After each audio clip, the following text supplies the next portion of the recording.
Now what? Yeah. You get where what I'm saying? Yeah, I do. I do. All right, this right here, man. We're going to, we're going to a controversial area. It ain't controversial, but it's gonna be a lot of opinion on this one here. And this is where we're gonna invoke all you people that's chatting. I want y'all interaction too. I'm gonna get y'all input. So type it in when you hear it. I'm gonna get yours, Dres. And this is shout out to my man, my homeboys, X Squad affiliates, the podcast brothers. They got a Facebook group, and they put this out here, and I'm going to see what your thoughts is on it. All right, so they had a picture up. They shared this picture in their Facebook group, and they said, rank these guys in order. It was 5 rappers here. I want you to tell me in your order, your opinion. I'm gonna name 5 rappers that was in this picture, and I want you to give me your 1 through 5, or your All 5 right, to 1. Okay, that's great. So before you do that, what are the parameters for this ranking? All right, so you get to choose your own parameters. You can say, okay, yeah, I feel like these were the best overall performers, or these are the best lyrics. You actually get the choice of ranking them and then telling me based upon whatever you ranked them on. I'm gonna let everybody do their own whatever, because some people it's gonna be a little different. Some people ain't as deep as you want. They're gonna be a little more shallow. I mean, but that's the thing. You should It's preference. Choose a parameter for all of us, and then pose the question. All right. Like, what's the parameter? All right. So the most. Let me see. Rank. I'm gonna give you these 5 rappers. These. This is gonna be. It's not really a top 5, but I mean, as an overall MC, as somebody that you listen to, I'm gonna give you 5 of who you think is the hottest, impactful. Nah, that's too much. We'll say the best lyrical. We're going lyrical. Okay. All right. The 5 is in that picture. There was Nas, Jay-Z, Young Jeezy, Andre 3000, and Ludacris. I'm gonna say that again. Okay. That's Nas, Jay-Z, Young Jeezy, Andre 3000, and Ludacris. I'm gonna type that in there. Okay. All right. Cool. And okay, 5 is Jeezy. 4 is Luda. 3 is 3 Stacks. 2 is Nas. J is 1. Okay. That sounds formidable to me. That sounds formidable. And I believe I had the exact same ranking. I believe I had exactly the same way. Yep. So that is me. 5 being Jeezy, 5 being Jeezy, 4 being Ludacris, 3 being 3 Stacks, 2 being Nas, 1 being Jay-Z. And yeah, you as one of the guys that was mad as hell with that. Like, man, 3 Stacks is, you know what I'm saying? Depending on where you from and your perspective. Okay. So, which is why parameters are important. When it comes to, in my opinion, when it comes to rankings, parameters are very important. So, if I'm going on body of work, that was my parameters with regards to how I rank those 5 individuals. Right. So, for what it's worth, Jeezy is what Jay actually. Yeah, Jeezy wants to have the career Jay has, but for what it's worth, Jeezy's fan base will not allow Jeezy to evolve, and Jeezy won't allow himself to evolve. Man, you preach, man. That right there, man. That right there needs to have a bail on that one. That's why 5 is what 5 is. Like, you you. can't ban the snowman. I get all that, but the snowman is literally just a drug dealer, which Yes. is what my number 1 is. My number 1 is a former drug dealer, but he's evolved to so much more. 4, Luda is where I place Luda where Luda is because Luda has made a point he started doing it the Too Short way. Okay. Selling it out of his trunk. Yep. And all, which got him the attention, which got him the deal. Great. Luda came in with a completely different style than most of his contemporaries at the time that he entered into this culture. However, he has managed to evolve into more than just Ludacris the rapper. Okay. You got Ludacris the rapper, and then you have Christopher Ludacris Bridges, the actor. Yep. Which is awesome. Right. That is great.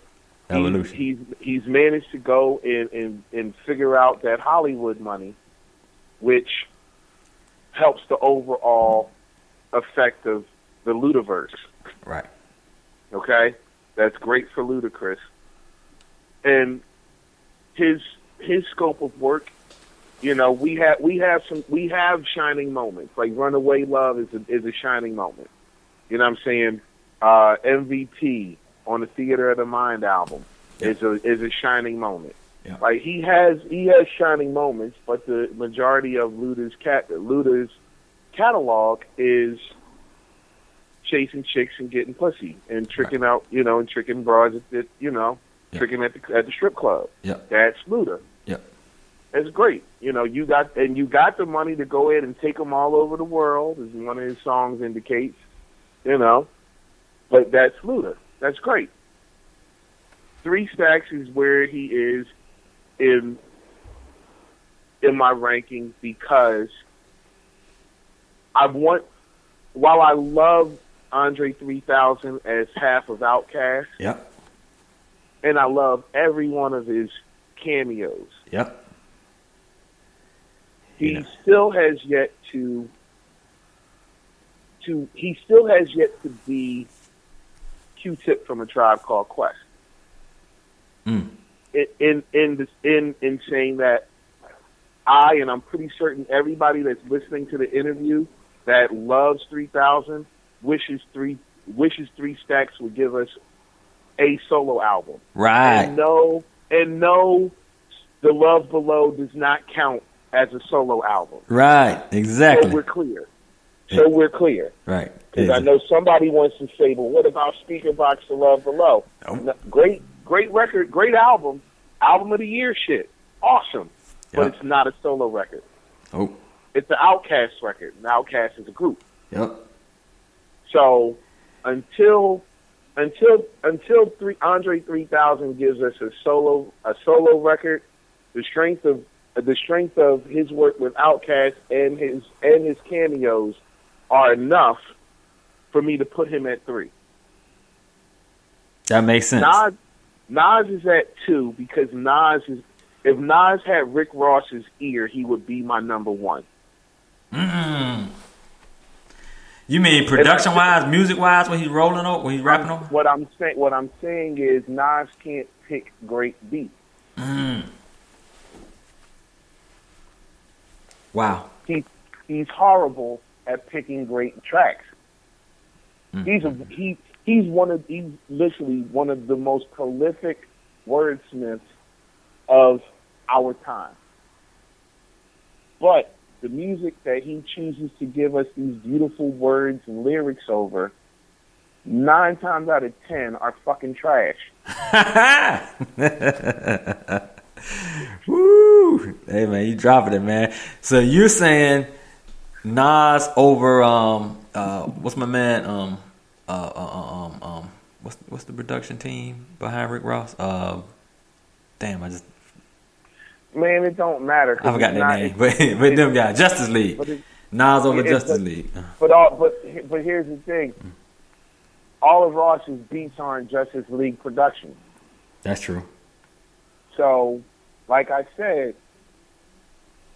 if Nas had Rick Ross's ear, Nas would be my number 1. Mm. Yo, you got a good point though. Which brings me to my number 1 of this list, which is Jay-Z. Jay-Z is my number 1 for a number of different reasons. One, I am a firm believer that anything that an artist is going to do within the scope of his career, he has one shot to dictate his entire trajectory. Your first album. It's the only time as an artist that you have say so of what type of career you're going to have for the rest of your life. My man 334 in the chat room said 334 said, these mama rappers got beats. What does that mean? But okay, so what that means is now your generation, or the generation of these kids now, they don't give a fuck about what's being said. They only give a fuck about what they hear. What Chris Rock say in one of his stand-ups, if the beat is tight, they gonna go all night. Nobody gives a fuck about what anybody's saying anymore. And you have your documented proof in today's radio. So that's what happened. But back to my point about my number one. Everything that Jay-Z has done in his career, you can trace it back to reasonable doubt. Right. Everything, not something, everything that Jay-Z has done in his artist life can be traced back to reasonable doubt. If you don't believe me, pick up a copy of Reasonable Doubt and listen to it front to back. Thematically, sonically, musically, and structurally. Everything that Jay-Z has done in my lifetime, volume 1, 2, 3, La Rock Familia, the Black Album, Kingdom Come, Magna Carta, Holy Grail, all of it can be traced back to reasonable doubt. And on top of that, he stays current with regards to production. You're right. Like,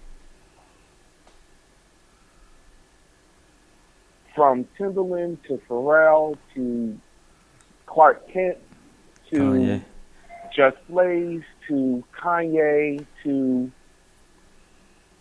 Lex Luger, like, name them. I'll even throw Watch the Throne in for extra measure, although that's not a Jay-Z solo album. Right. Throw that in for extra measure. Everything can be traced back to reasonable doubt, and that's just one phase. We're not talking about the evolution. We're not talking about the business moves. If you take that in, there's no question why he's my number one. Wow. So that's my 5 out of the list you provided. That's hot. Broken down. That's hot. All right. Now this one right here is a little more abstract. This one's abstract here because you might have them in your head or you might have to think about them. And this also was, I saw this on somebody's post. I'm gonna say shout out to Podcast Brothers again. I think I might have been in their group again. All right, interaction again. Y'all go ahead and answer this one. What is your top 5 hip hop diss records of all time? Top 5 diss records of all time? Yep. Wow. Okay. Okay.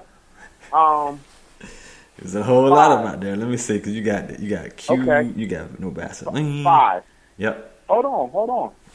5 is How You Like Me Now by Kumo D. 4 is Jack the Ripper by LL Cool J. 3 is No Vaseline by Ice Cube. Happy Birthday, Ice Cube. 3 is by NWA, by Ice Cube. 3 is No Vaseline. 2 is Ether. 1 is The Bitch and You by Common.